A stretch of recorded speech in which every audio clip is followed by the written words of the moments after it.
ጤና ይስጥልን ተከታታዮቻችን ለዕለቱ የተዘጋጁትን መረጃዎች ይዘንላችሁ ቀርበናል። እስከ መጨረሻው እንድትከታተሉን ጋብዘናችኋል። ኢትዮጵያ ውስጥ በደረሰው የአውሮፕላን አደጋ የሞተው ግለሰብ ቤተሰብ $29 ሚሊዮን ተፈረደላቸው።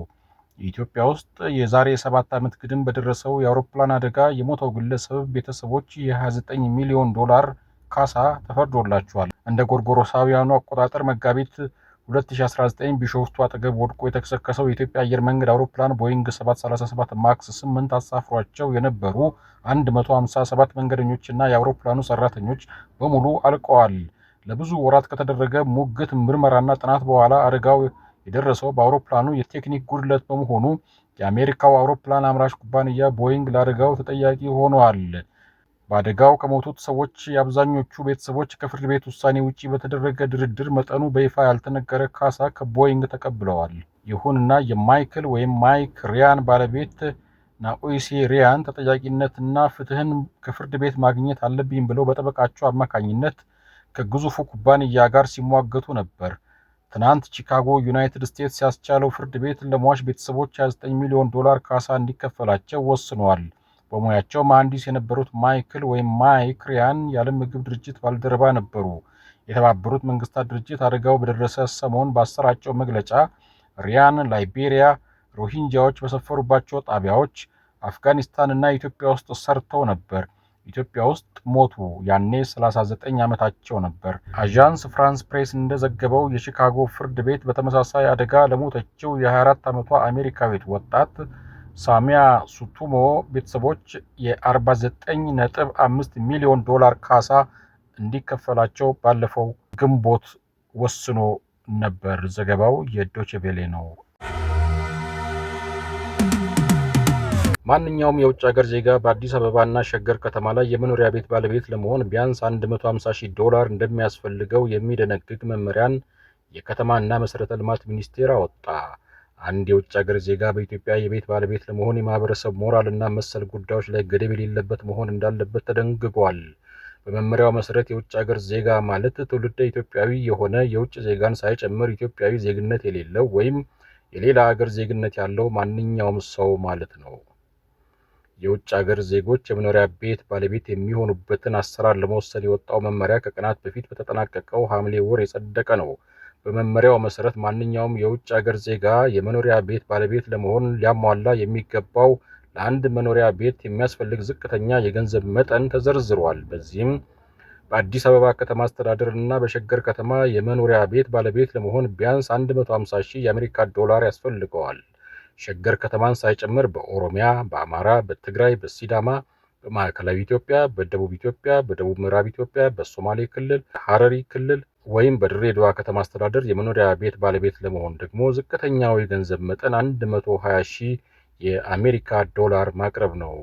ከሌሎች ክልሎች የውጭ ሀገር ዜጋ የቤት ባለቤት ለመሆን ዝቅተኛ ገንዘብ የሚጠየቀው በአፋር፣ በቤኒሻንጉል ጉሙዝ እና በጋምቤላ ክልል ሲሆን የገንዘቡ መጠን ደግሞ $100,000 እንደሆነ ተደንግጓል።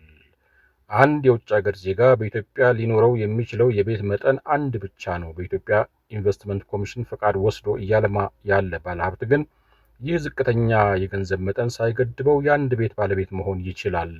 በመመሪያው መሰረት ማንኛውም የውጭ ሀገር ዜጋ የተጠቀሰውን ለአንድ ቤት የሚያስፈልግ ገንዘብ የሚያስቀምጥበት የባንክ ሂሳብ እንዲከፈትለትና ገንዘቡን በውጭ ምንዛሬ እንዲያስቀምጥ የሚፈቅድ ደብዳቤ ከሚመለከተው መስሪያ ቤት በማጻፍ በመረጠው ባንክ ገቢ ማድረግ አለበት።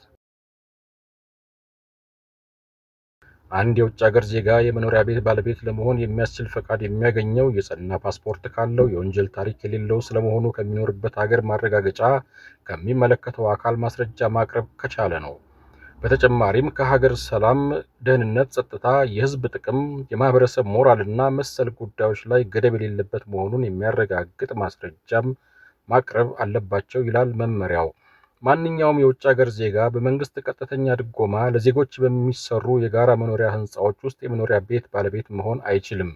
ይህም የቤት ባለቤት የሚሆኑ የውጭ ዜጎች ላይ የመኖሪያ ቤት ባለቤት የሚሆኑበትን አግባብ ለመደንገግ በወጣ አዋጅ የተጣለ ገደብ ነው። በአዋጁ መሰረት የውጭ ሀገር ዜጋ የመኖሪያ ቤት ባለቤት ለመሆን ከሀገር ውስጥ የፋይናንስ ተቋም ወይም ምንጭ ገንዘብ መበደር ወይም ካፒታል ማሰባሰብ አይችልም። በኢትዮጵያ የቤት ባለቤት የሆኑ የውጭ ዜጎችን መብት በተመለከተ ደግሞ መመሪያው ሲዘረዝር ለኢትዮጵያውያን የተሰጡ የንብረት መብቶች ይኖራቸዋል። ለግለሰቦች ማከራየት ይችላሉ፣ ለንግድ ዓላማ ማከራየት ግን አይችሉም። ለራሱና ለቤተሰቡ የመኖሪያ ፈቃድ፣ የመግቢያ ቪዛ እና ኢትዮጵያ መመላለስ እንዲችሉ የሚያደርግ አግባብነት ያለው አካል የሚሰጥ እስከ 5 ዓመት የሚያገለግል የብዙ ጊዜ መመላለሻ ቪዛ የማግኘት መብት አላቸው። የኢትዮጵያ ብሔራዊ ባንክ በሚያወጣው መመሪያና አሰራር መሰረት ከመኖሪያ ቤቱ ህጋዊ መንገድ የሚያገኘውን የኪራይ ወይም የሽያጭ ገቢ በወቅቱ ተመን በውጭ ምንዛሪ ወደ ውጭ ሀገር የማስተላለፍ መብት አለው ይላል አዋጁ። መመሪያው ታትሞ በፍትህ ሚኒስቴር ድረገጽ ላይ ከተጫነበት ቀን ጀምሮ ስራ ላይ ይውላል ይላል። የፍትህ ሚኒስቴር ድረገጽ ላይ የተጫነው ባለፈው እሁድ ነሐሴ 3 ቀን 2018 ዓ.ም ነው።